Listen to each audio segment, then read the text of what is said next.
Ultimately, we needed the combat to feel fast and visceral and action-backed, because that's what Star Wars is. So you're fighting far more people, you're fighting them far faster.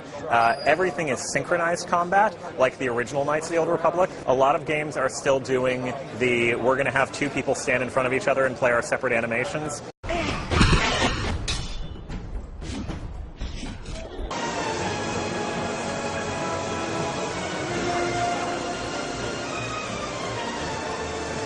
When we clash swords, we're going to clash swords. The lightsabers are going to hit, things are going to spark.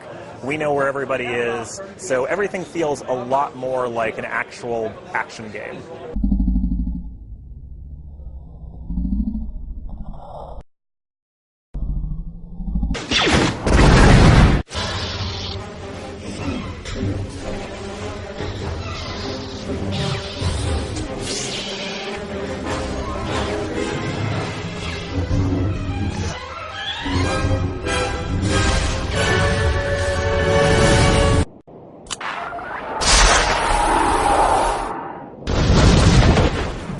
Really focused on that fast-paced, action-oriented combat. We're working very hard to make sure that everybody, no matter your play style, will have something to do in the Old Republic.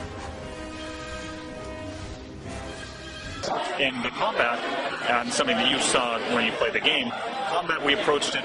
We wanted combat to be much more evocative of the movies, faster paced. MMO combat to the date has been very slow. You know, you run up and you do the one animation, slam your weapon against the other guy, and he does the same thing, and 30 seconds later, one guy dies. And, that doesn't look very exciting. So what we tried to do is we have a choreographed system for combat, so when you run up with your lightsaber's going to be clashing with the opponent's weapon.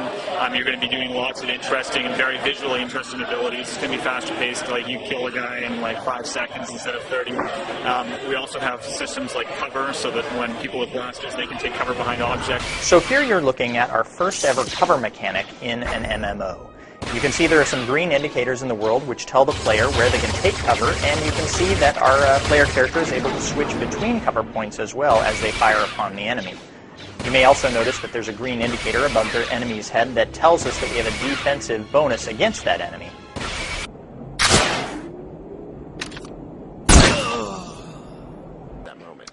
It's very interactive in the fact that we want the player to be engaged in the combat. So, you are selecting specific abilities to use. If you look at the Sith Warrior, for example, there's a Force Leap. That's an active choice by the player to get in close with the enemy. And then you see all those amazing attacks, and those are all driven by the player.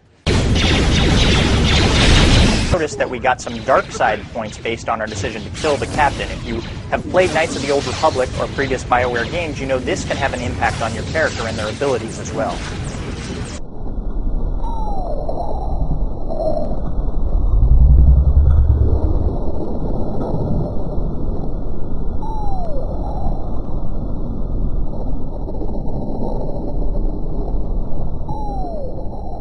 So now let's take a look and see what teamwork looks like in Star Wars: The Old Republic.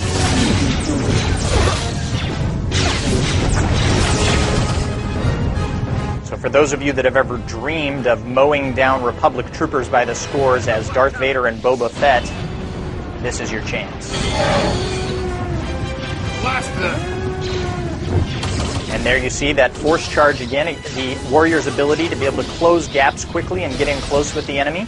And some nice teamwork here with the bounty hunter using the flamethrower for crowd control so the warrior can mop up.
comes the fun part.